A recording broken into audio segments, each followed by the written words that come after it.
5व्या प्रकरणाला काल आपण सुरुवात केली होती. त्यामध्ये आपण ठेव स्वीकृतीचा कन्सेप्ट पाहिला होता. आजच्या या तासामध्ये आपण ठेव स्वीकृती व नूतनीकरणाच्या बाबतीत ज्या अटी शर्ती देण्यात आलेल्या आहेत त्या पाहणार आहोत. हा कन्सेप्ट जो आहे थोडासा मोठा आहे. 20 मुद्दे यावर आधारित देण्यात आलेले आहेत. सर्व मुद्दे एका व्हिडिओमध्ये बसणार नाहीत, यासाठी आपण काही भागामध्ये पार्टमध्ये हे मुद्दे पाहणार आहोत. तर आजच्या या तासामध्ये आपण यातील पहिला पार्ट पाहणार आहोत.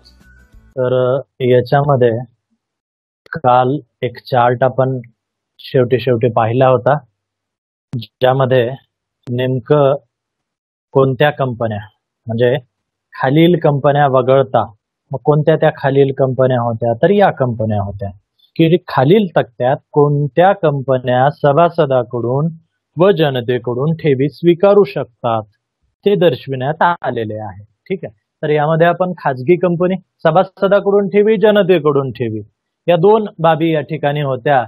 त्यापैकी आपण खाजगी कंपनी सभासदाकडून कशा पद्धतीनं, तर खाजगी कंपनी सभासद, संचालक किंवा त्यांचे नातेवाईक यांच्याकडून ठेवी स्वीकारू शकते. सार्वजनिक कंपनी पात्र कंपनी शिवाय, मग बाकी पात्र कंपनी सोडून सार्वजनिक कंपनी सुद्धा खाजगीरित्या म्हणजे सभासद किंवा संचालकाकडून ठेवी स्वीकारू शकते. आणि त्यानंतर पात्र सार्वजनिक कंपनी. आता ही पात्र सार्वजनिक कोणती कंपनी, तर शेवटी आपण काल पाहिलं होतं की एकतर ज्या कंपनीची निव्वळ मालमत्ता ही 100 कोटीपेक्षा कमी नाही, 100 कोटीपेक्षा कमी नाही. आणि दुसरं म्हणजे ज्या एकतर दुसरी बाब की जिची वार्षिक उलाढाल ही 500 कोटीपेक्षा कमी नाही. एकतर 100 कोटी निव्वळ मालमत्ता इथं दिलेलं आहे, वसूल भांडवल, मुक्त राखीव निधी या सगळ्या बाबी या ठिकाणी दिलेल्या आहेत. ओव्हरऑल आपण लक्षात ठेवायचं की भागधारकाकडून आलेलं भांडवल, कंपनीचा राखीव निधी आणि बाकी किरकोळ वगैरे न वजा केलेले खर्च जे आहेत याचे एकूण त्याला निव्वळ मालमत्ता म्हटलं जाईल. मग ती मालमत्ता 100 कोटी किंवा त्यापेक्षा जास्त असली पाहिजे, किंवा उलाढाल या ठिकाणी कंपनीची 500 कोटीपेक्षा जास्त असेल तर त्या कंपन्या त्या ठिकाणी ठेवी त्या पद्धतीनं स्वीकारू शकतात. आता यामध्येच हा कन्सेप्ट जो आहे जनतेकडून ठेवी, हा जो कन्सेप्ट आहे हा यासाठी देण्यात आला नाही कारण पात्र सार्वजनिक कंपनी ऑलरेडी इथं आपण पाहिलेली आहे, तीच आहे पात्र सार्वजनिक कंपनी जी जनतेकडून ठेवी स्वीकारू शकते.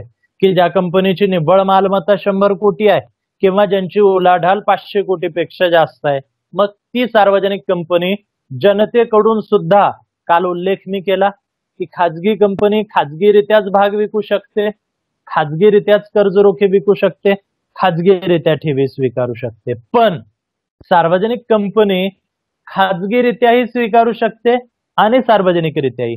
काही अपवादात्मक परिस्थितीमध्ये सार्वजनिक कंपनीला खाजगीरित्या स्वीकारता येतात आणि बाकी जनतेकडून तर ती साहजिक आहे, सार्वजनिक कंपनी आहे म्हणजे बहुतांश वेळी ती जनतेकडूनच स्वीकारते. त्यामुळे इथं पात्र सार्वजनिक कंपनी डबल देण्यात आलेली नाही. ऑलरेडी या ठिकाणी आपण पाहिली आहे की पात्र सार्वजनिक कंपनी म्हणजे काय. आणि दुसरं आहे सरकारी कंपनी. ऑब्व्हियस आहे, कंपनी सरकारी कंपनी म्हणजे शासनाच्या अधिपत्याखाली असणारी कंपनी.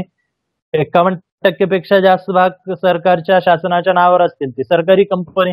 मग अशा कंपनीच्या बाबतीत या ठिकाणी कन्सेप्ट देण्यात आलेला आहे. तर या आहेत कंपन्या ज्या ठेवी स्वीकारू शकतात. ठीक आहे. आता या नंतरचा जो कन्सेप्ट या ठिकाणी आपल्याला देण्यात आलेला आहे तो आपण या ठिकाणी एक एक करत पाहणार आहोत.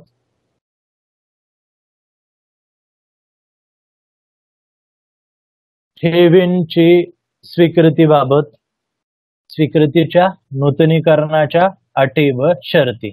आता जुन्या सिलेबस मध्ये ठेवींची स्वीकृती वेगळा कन्सेप्ट होता, ठेवींचे नूतनीकरण वेगळा कन्सेप्ट होता.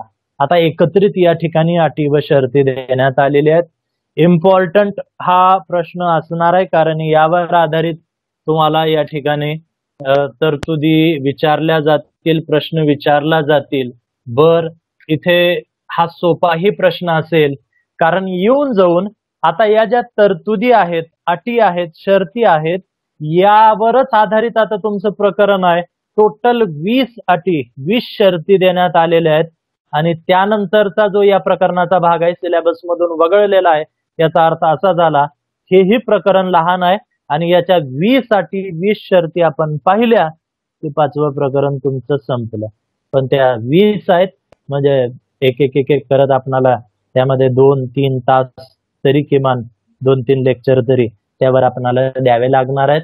तर अशा या ठेवी स्वीकृतीच्या किंवा मग नूतनीकरणाच्या ज्या अटी शर्ती नियम म्हणजे गॅरंटेड 100% यावर आधारित तुम्हाला प्रश्न परीक्षेमध्ये विचारला जाईल.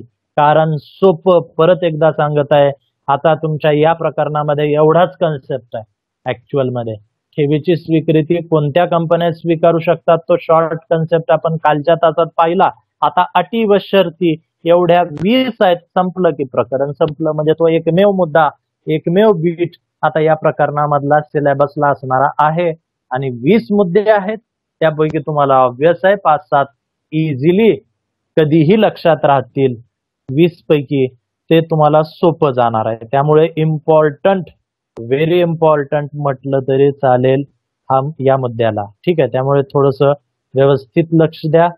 काही अटी शर्ती ज्या आहेत थोड्याशा किचकट स्वरूपाच्या किंवा फार सविस्तर माहिती न दिलेल्या त्यावरचीही माहिती सांगतो. बाकी सोप्या ज्या आहेत त्या ज्या तुम्हाला सहजरित्या लक्षात राहू शकतात त्यावरही आपण या ठिकाणी चर्चा करू. ठीक आहे. इथे स्वीकृती आणि नूतनीकरणाच्या अटी व शर्ती यामध्ये पहिली जी अट किंवा शर्त आहे ठेवींची रक्कम. आता कालच आपली चर्चा झाली की कंपनीला ज्यावेळेस अल्प मुदतीसाठी कमी रकमेची गरज भासते म्हणजे रक्कम ही कमी आहे आणि मुदतही कमी आहे म्हणजे अल्प कालावधी आहे. मग त्यावेळेस कंपनी काय करते ठेवी स्वीकारते. पण आता ठेवी स्वीकारते मग कितीही ठेवी स्वीकारता येतात का? ज्या पद्धतीनं बँकेचं उदाहरण काल मी दिलं की बँक सतत ठेवी स्वीकारते. तुम्ही कधीही घेऊन जावं 12 महिने कामकाजाच्या दिवशी तुम्हाला कंपनीमध्ये बँकेमध्ये ठेवता येते. बँका ठेवी स्वीकारत असतात पण कंपनीचं तसं नसतं. कंपनी एकतर त्यासाठी अर्ज मागवते, जाहिरात काढते, माहिती पत्रक छापते, मागणी पत्राद्वारे घेते. जे काही असेल खाजगी असो सार्वजनिक असो त्यांनी एक ड्युरेशन दिलेला असतो, कालावधी दिलेला असतो. त्याच कालावधी दरम्यान त्या ठेवी स्वीकारत असते. पण किती रकमेपर्यंत कंपनीला ठेवी स्वीकारता येतात तर तो मुद्दा या ठिकाणी देण्यात आलेला आहे. ऑब्जेक्टिव्ह मध्ये सुद्धा यावर आधारित प्रश्न विचारला जातो. त्यामुळे केअरफुली थोडस ऐका.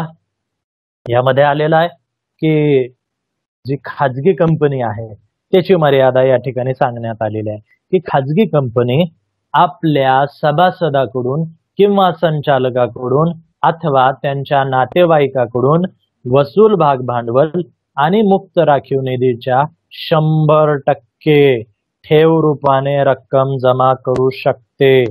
तथापि कंपनी कायद्यामध्ये नमूद केल्यानुसार काही खाजगी कंपन्यांना वसूल भाग भांडवल व मुक्त राखीव निधीच्या 100% पेक्षा जास्त ठेव स्वीकारता येते. आता पहिली कंपनी ठेव रकमेच्या बाबतीत जी मर्यादा आपण पाहत आहोत त्यामध्ये आहे खाजगी कंपनी.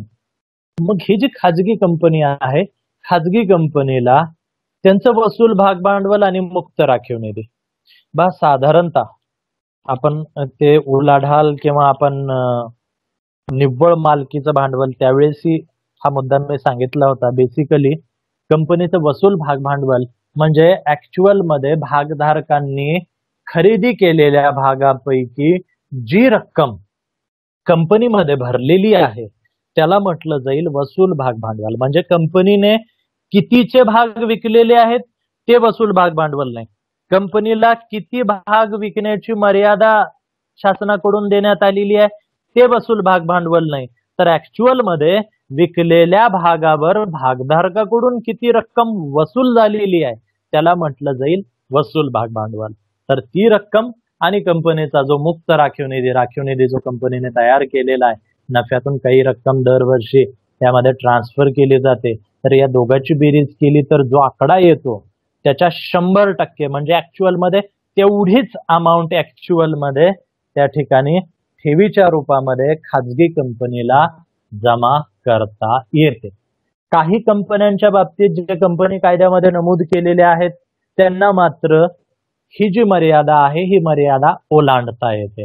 म्हणजे ते 100% पेक्षा जास्त, 100% म्हणजे परत सांगत आहे कशाच्या 100%, तर कंपनीचे वसूल भाग भांडवल आणि मुक्त राखीव निधीची जी रक्कम असेल त्या रकमेपेक्षा जास्त रकमेच्या ठेवी काही खाजगी, काही म्हणत आहे अपवादात्मक परिस्थितीमध्ये त्या कंपन्यांना किंवा कायद्यामध्ये नमूद आहे सेबी कडून मान्यता मिळालेली आहे अशा विशिष्ट खाजगी कंपन्या ती 100%ची मर्यादा ओलांडू शकतात. त्यानंतर खाजगी कंपनी झाली, आता सार्वजनिक कंपनी. आता आपण दोन सार्वजनिक कंपन्या या ठिकाणी पाहत आहोत. चार्ट मध्येही आपण पाहिलं होतं पात्र कंपनी सोडून आणि याच्यानंतर मग पात्र सार्वजनिक कंपनी आपण पाहणार आहोत. तर यामध्ये आता पात्र सार्वजनिक कंपनी सोडून जी सार्वजनिक कंपनी आहे, पात्र सोडून म्हणजे ज्या कंपनीचं कदाचित वसूल भांडवल 100 कोटीच्या आत आहे किंवा ज्यांचे उलाढाल 500 कोटीपेक्षा कमी आहे अशी कंपनी ती पात्र कंपनी सोडून. ठीक आहे. तर जेव्हा ठेव रक्कम वसूल भाग भांडवल व मुक्त राखीव निधीच्या 25%ची मर्यादा पूर्वीच पार केली असेल तर अशा वेळी कंपनी सभासदाकडून ठेवी स्वीकारता येणार नाही. म्हणजे याचा अर्थ असा झाला की ही जी पात्र कंपनी सोडून असणारी सार्वजनिक कंपनी आहे, सार्वजनिक कंपनी आहे पण ती पात्र नाही. ठीक आहे. तर मग त्या कंपनीला वसूल भाग भांडवल अधिक मुक्त राखीव निधीच्या 25% इतकी मर्यादा देण्यात आलेली आहे. आता हा जो आकडा आहे 25%चा, हा 25%चा आकडा लक्षात ठेवा. ऑब्जेक्टिव्ह मध्ये हा आकडा विचारला जातो. कंपनीला, सार्वजनिक कंपनीला ठेव स्वीकारण्याची जी मर्यादा आहे ती मर्यादा असेल जनतेकडून 25% ती ठेव स्वीकारू शकते. सभासदाकडून ठेवी इथे स्वीकारता येणार नाहीत जर 25%चा आकडा क्रॉस केला असेल तर.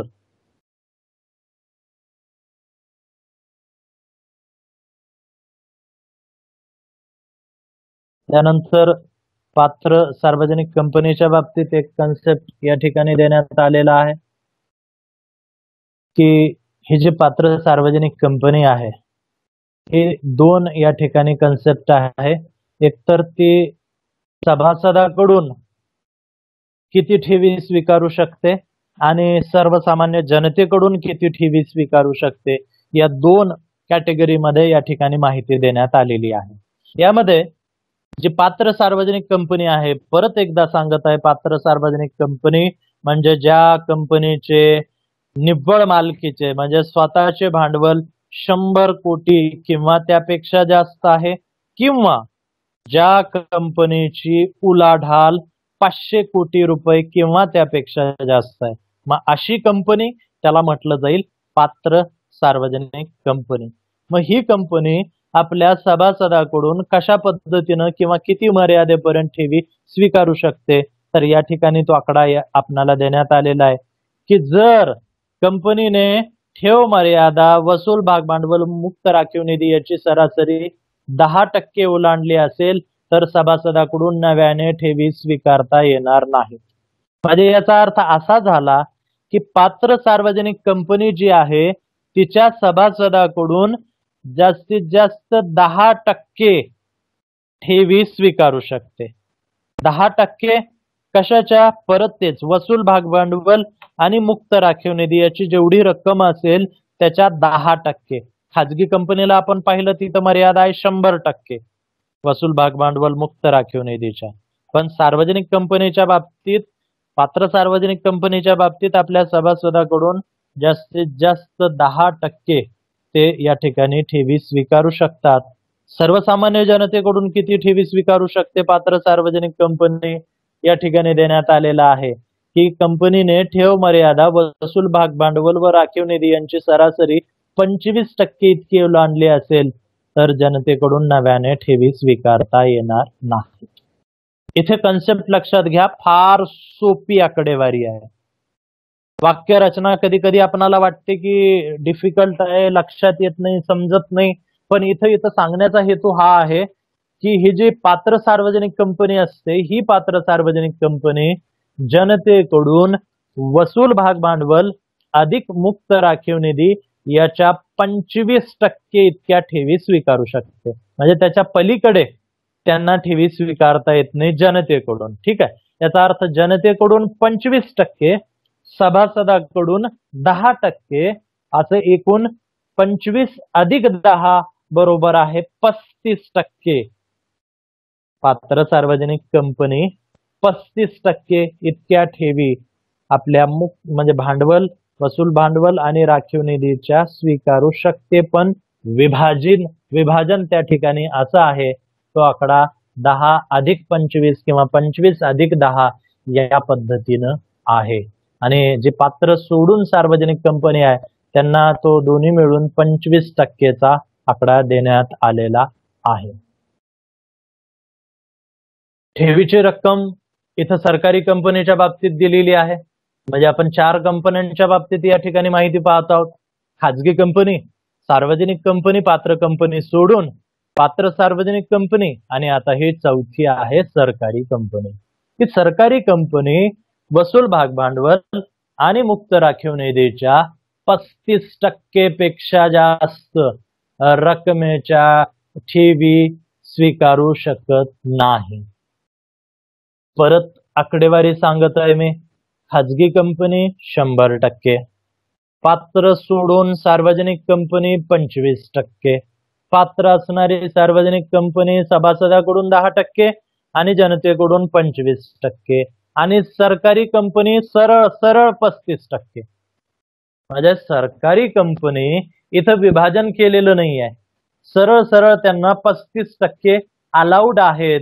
जनता, सभासद जे काही असेल तर ओव्हरऑल ते आपले वसूल भाग भांडवल आणि मुक्त राखीव निधी याची जी बेरीज येईल, याची जी टोटल येईल, त्याच्या 35% पर्यंत ठेवी स्वीकारू शकतात.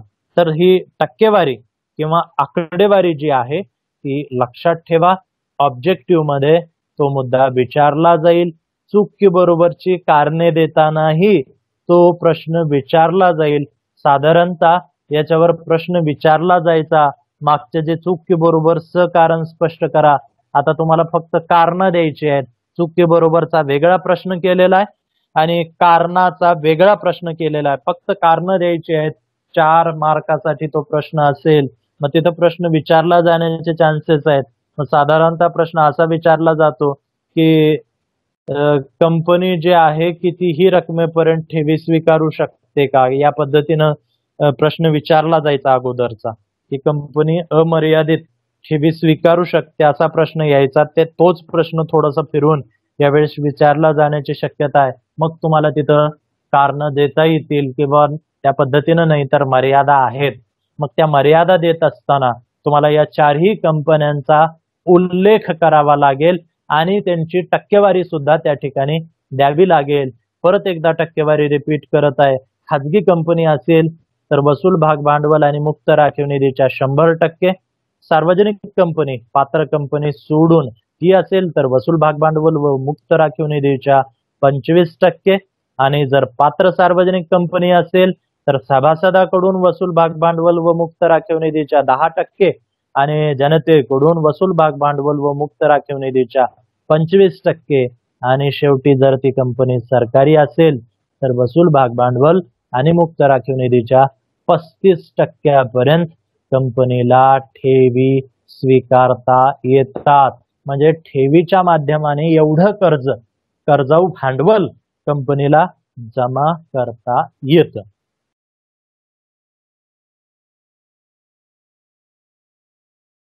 त्यानंतर पुढचा मुद्दा आहे कालावधी. पहिलं आपण मर्यादा पाहिली, रक्कम किती रक्कम स्वीकारता येते. आता इथं आपण किती कालावधीसाठी कंपन्या या ठिकाणी ठेवी स्वीकारता येतात तर तो कालावधी पाहत आहोत. हाही कालावधी फार महत्वाचा बोर्डाच्या परीक्षेमध्ये हा कालावधी ऑब्जेक्टिव्ह मध्ये विचारला जातो. त्यामुळे तो मुद्दा लक्षात ठेवा की कोणतीही कंपनी 6 महिन्यापेक्षा कमी किंवा 36 महिन्यापेक्षा जास्त मुदतीच्या ठेवी स्वीकारू शकत नाही किंवा ठेवीचे नूतनीकरण करू शकत नाही. इथे 6 महिन्यापेक्षा कमी कालावधीच्या ठेवी कंपनीला स्वीकारता येत नाही. 36 महिन्यापेक्षा जास्त कालावधीच्या ठेवी कंपनी स्वीकारू शकत नाही. या दरम्यानच्याच ठेवी, यामुळेच अल्प मुदतीचं जे काही भांडवल कंपनीला लागणार आहे त्यासाठी ठेवी हा सर्वोत्तम पर्याय कंपनीच्या बाबतीत असतो. कारण कालावधी सुटेबल आहे कंपनीला आणि त्या पद्धतीनं कंपनी पाहिजे तितक्या कालावधीच्या या दरम्यानच्या ठेवी मागू शकते आणि गरज संपली की ठेवी परत करू शकते किंवा मुदत संपली की परत करू शकते. आता याच्यामध्ये एक कन्सेप्ट आलेला आहे, एक शब्द आलेला आहे, ठेवीचे नूतनीकरण.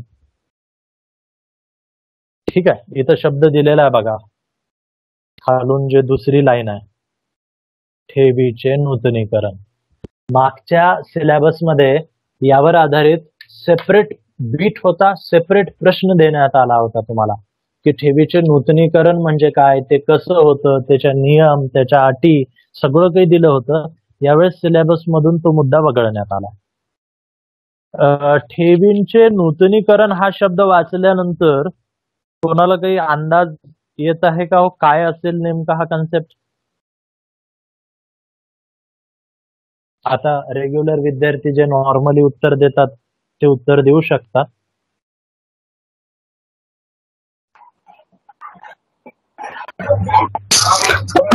रिन्यू का सर?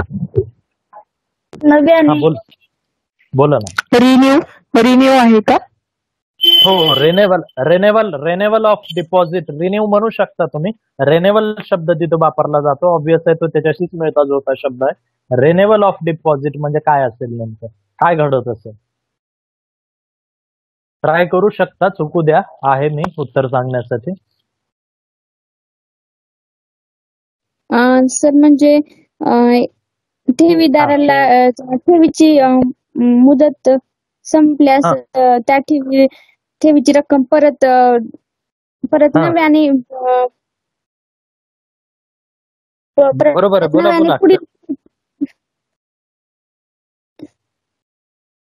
म्हणजे नवीन ठेवीत पुढील कालावधीसाठी त्याचे रूपांतर करता येते. ऑलमोस्ट करेक्ट आहे. आणखी कोणी ट्राय करणार आहे? मुदत संपल्यानंतर ते रिन्यू करतात. म्हणजे काय घडत असेल? चालू. हा, बोला. मोरी ठेवीची मुदत संपल्यानंतर पण जास्त म्हणजे मुदत वाढवून देणे त्याला ठेवीदाराला. ऑलमोस्ट करेक्ट आहे. बघा, होतं काय, मी तुम्हाला उदाहरणासहित सांगतो की नूतनीकरण म्हणजे नेमकं काय. ठेवींचे नूतनीकरण म्हणजे एखाद्या ठेवीची मुदत संपल्यानंतर ठेवीदाराच्या परवानगीने जुन्या ठेवीचे नवीन ठेवीत रूपांतर करण्याची जी प्रक्रिया असते त्याला ठेवींचे नूतनीकरण असे म्हणतात. रेनेवल ऑफ डिपॉझिट. फॉर एक्झाम्पल, उदाहरणासाठी एका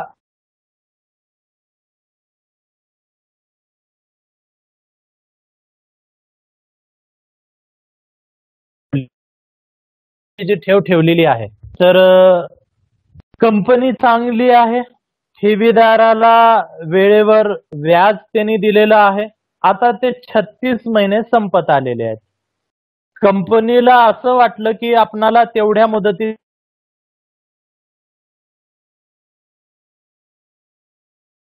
आल्यानंतर त्यांच्या लक्षात आलं कंपनीच्या की आपणाला आणखी रक्कम ही लागणारच आहे. ठीक आहे, आता रक्कम लागणार आहे पण ठेवीची मुदत संपणार आहे. आता नॉर्मली काय म्हटलं जातं, कायदा काय म्हणतो, एखादं कर्ज घेतलं असेल तर मुदत संपली की कर्जाची परतफेड करा. मग इथंही नियम म्हणतो की मुदत ठेवीची संपली की ठेवीची परतफेड करून टाका, पण कंपनीला तर ती रक्कम लागणार आहे. ठीक आहे, मग अशा वेळेस कंपनी काय करते, मुदत संपण्या अगोदर 1-2 महिना अगोदर ठेवीदाराला एक पत्र पाठवते की बाबा तुझी जी ही ठेव आहे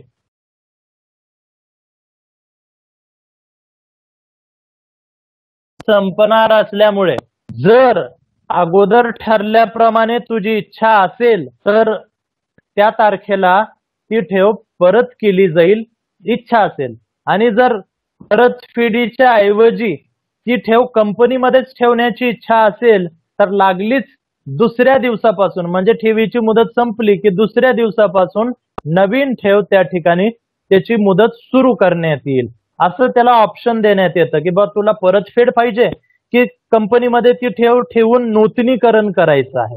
आता ठेवीदार हा विचार करतो, समजा त्याला कंपनीकडून वेळेवर अगोदर व्याज मिळालं असेल आणि त्याला ही रक्कम मिळाल्यानंतर कुठेतरी आणखी गुंतवायचीच असेल तर तो हा विचार करतो की कंपनीकडून रक्कम परत घेणे, दुसरी एखादी कंपनी बघणे, त्यांच्याकडे अर्ज करणे किंवा याच कंपनीकडे परत अर्ज करणे, मग त्या सगळ्या प्रोसिजर करणे, यामध्ये बराच वेळ जाणार आहे, टाइमपास होणार आहे, वेळ वाया जाणार आहे. त्याच्याऐवजी अगदी दुसऱ्या दिवसापासूनच परत ठेवीची मुदत सुरू होत असेल, कंपनी चांगली असेल तर मग काय हरकत आहे ठेवी ठेवण्यासाठी, तो होकार देतो. जर ठेवीदाराने होकार दिलं तर जुन्या ठेवीचं रूपांतर नवीन ठेवीमध्ये होतं, आणि ठेवीदाराने नूतनीकरणाला जर नकार दिला की कंपनीने ती रक्कम त्याला परत करणे बंधनकारक असेल.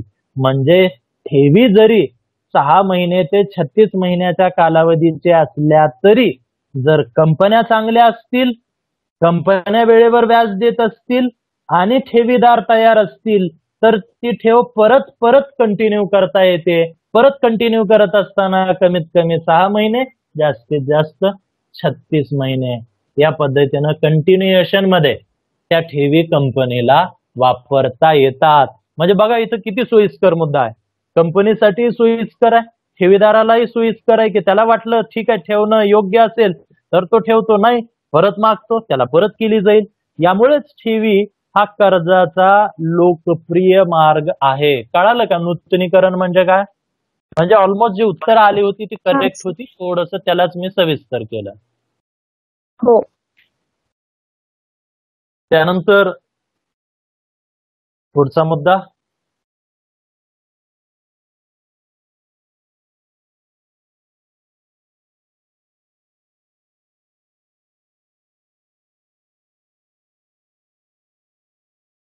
ठेवीच्या कालावधी बाबतीत या ठिकाणी कन्सेप्ट देण्यात आलेला आहे की आपणाला सुरुवातीला जी माहिती सांगितली की 6 महिने ते 36 महिने, ठीक आहे.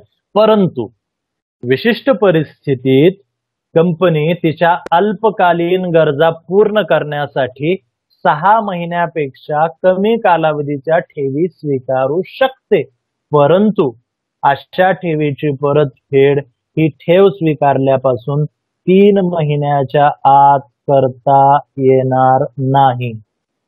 म्हणजे साधारण परिस्थितीत कंपनी कमीत कमी 6 महिन्याच्या ठेवी स्वीकारू शकते, पण अपवादात्मक परिस्थितीमध्ये मंजुरी घेऊन नोंदणी अधिकाऱ्यापासून सेबीच्या या सगळ्या औपचारिकता पूर्ण करून परवानग्या घेऊन एखादी स्पेशल ओकेजन आहे, गरज आहे अल्पकालीन भांडवलाची, अशा वेळेस कंपनी 6 महिन्यापेक्षा कमी कालावधीच्या ठेवी स्वीकारू शकते. पण तिथंही परत एक अट टाकण्यात आलेली आहे की तिथं 3 महिन्याच्या आत परतफेड करता येणार नाही. म्हणजे याचा अर्थ असा झाला की कमीत कमी 3 महिने का होईना कंपनीला ती रक्कम वापरावी लागेल.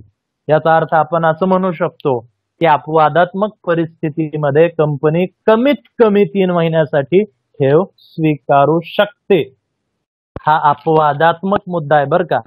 त्यामुळे ज्या ज्या ठिकाणी प्रश्न विचारला जाईल ठेवी स्वीकारण्याचा कमीत कमी कालावधी किती असतो तर तुम्हाला 6 महिनेच लिहायचा आहे. जोपर्यंत हा शब्द वापरला जात नाही अपवादात्मक परिस्थितीचा आणि तो वापरला जात नाही बरं का, याच्यावर प्रश्न सहसा येत नाही 3 महिन्याचा. त्यामुळे हा 3 महिन्याचा फक्त तुमच्या नॉलेजसाठी, तुमच्या माहितीसाठी तो लक्षात ठेवा की असंही घडू शकतं.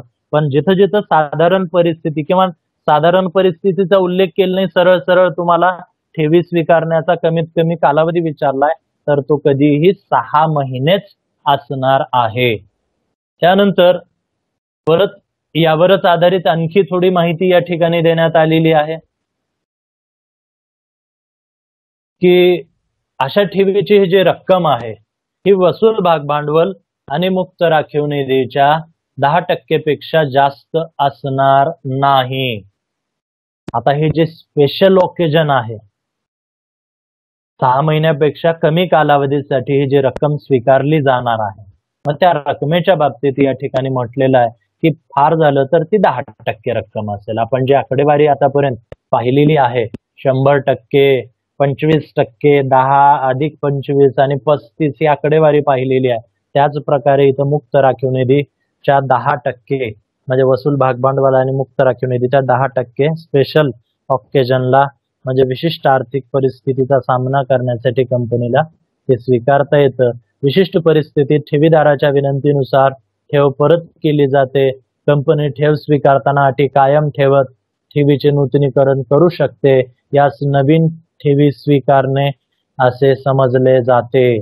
आता विशिष्ट परिस्थितीत म्हणजे कंपनीने ठेवी स्वीकारलेल्या आहेत स्पेशली, पण आता या परिस्थितीमध्ये 6 महिन्यापेक्षा कमीच्या ठेवी स्वीकारलेल्या आहेत. संबंधित समोरच्या ठेवीदाराला अचानक पैशाची गरज भासली आणि त्याने विनंती केली कंपनीकडे की मला मुदत समाप्ती अगोदरच माझी ठेव परत करा. मग अशा परिस्थितीमध्ये कंपनीला ती ठेव परत करावी लागेल आणि त्यासोबतच जरी कमी कालावधीसाठी कंपनीने ठेवी स्वीकारल्या असल्या तरी जर कंपनीला ती रक्कम पुढे आणखी वापरायची असेल तर अशा वेळेस कंपनीकडे नूतनीकरणाचा पर्याय असेल. कंपनी पत्र पाठवू शकते. ठेवीदारांनी जर मंजुरी दिली तर कंपनी त्या जुन्या ठेवीचं नवीन ठेवीमध्ये रूपांतर करू शकते. तर अशा या नूतनीकरणाला सुद्धा नवीन ठेवी स्वीकारणे असं या ठिकाणी समजले जाते. त्यानंतर आणखी एक मुद्दा आपण या ठिकाणी बघू. तिसरा मुद्दा मागता क्षणी परत करावयाच्या ठेवी. नावामध्ये टायटल मध्येच दिलेलं आहे मागता क्षणी परत. मागता क्षणी परत करावयाच्या ठेवींचा स्वीकार किंवा नूतनीकरण कंपनी करू शकत नाही. आपण आताच अपवादात्मक परिस्थिती पाहिली, पण साधारण परिस्थितीमध्ये एखादी कंपनी जर ठेवी स्वीकारत आहे, ठेवीसाठी आवाहन करत आणि त्या जाहिरातीमध्ये त्यांनी उल्लेख केला की आमच्या कंपनीमध्ये ठेव ठेवा, पण त्या ठेवी कशा आहेत, मागता क्षणी परत करावयाच्या, म्हणजे पाहिजे तितक्या कालावधीसाठी आमच्याकडे ठेवी ठेवा आणि तुम्ही मागितलं की आम्ही तुम्हाला ती लागलीच परत करू. अशा प्रकारे जर कंपनी एखादी ठेवी स्वीकारत असेल तर ते इल्लीगल असतील, अवैध असतील. कारण कोणतीही कंपनी साधारण परिस्थितीत मागता क्षणी परत करावयाच्या ठेवी स्वीकारू शकत नाही. म्हणजे याचा अर्थ असा झाला की इथे जो काही नियम ठरले असतील, जो काही कालावधी ठरला असेल त्याप्रमाणेच ठेवीची परतफेड होईल. या टायटलच्या ठेवी मागता क्षणी परत करावयाच्या टायटलच्या ठेवींचा स्वीकार कंपनीला करता येत नाही. ठीक आहे, काही अडचण कोणाची? नाही सर. मुक्त राखीव निधी मुक्त राखीव निधी म्हणजे कंपनीचा जो बेसिक राखीव निधी असतो, म्हणजे आर्थिक संकटाशी सामना करण्यासाठी शासनाकडून प्रत्येक कंपनीला जो निधी तयार करणे आणि ज्या निधीमध्ये दरवर्षी नफ्यातून काही टक्के रक्कम ट्रान्सफर करणे कंपल्सरी आहे, त्याला राखीव निधी किंवा मुक्त राखीव निधी, रिझर्व्ह फंड किंवा जनरल रिझर्व्ह असं त्या ठिकाणी म्हटलं जातं. ज्यामध्ये कंपनी नफ्यातून दरवर्षी काही टक्के रक्कम ट्रान्सफर करते आणि ती रक्कम जर भविष्य काळात अचानक गरज भासली कंपनीला तर त्या निधीतून कंपनी रक्कम वापरू शकते. म्हणजे एक प्रकारे तेही कंपनीची निव्वळ मालमत्तेमध्ये मोजली जाईल, कारण ते कंपनीचा राखीव निधी आहे. म्हणजे ते ठेवलेली रक्कम आहे, राखून ठेवलेली रक्कम आहे. वसूल भाग भांडवल आणि ती राखीव निधी या दोन्हीला या ठिकाणी ऍड केलं, याची बेरीज घेतली तर कंपनीचा एकूण जी काही कंपनीची मालमत्ता आहे, कंपनीची जी रक्कम आहे सध्याची, ती निघू शकते. राखीव निधी म्हणजे राखून ठेवण्यात आलेला निधी जो भविष्य काळातील अडचणी सोडवण्यासाठी तयार केला जातो. याचं एक उदाहरण मी तुम्हाला दिलं होतं की ज्या पद्धतीनं लहान मुलांचा गल्ला असतो पिगी बँक, ज्यामध्ये ते पालकांनी दिलेली रक्कम त्याच्यामध्ये सेव्ह करत जातात. अगदी त्या पद्धतीनं कंपनीचा गल्ला किंवा कंपनीची जी पिगी बँक असते त्याला एक प्रकारे आपण इथं राखीव निधी म्हणू शकतो. आणखी काही अडचण कोणाची? नाही सर.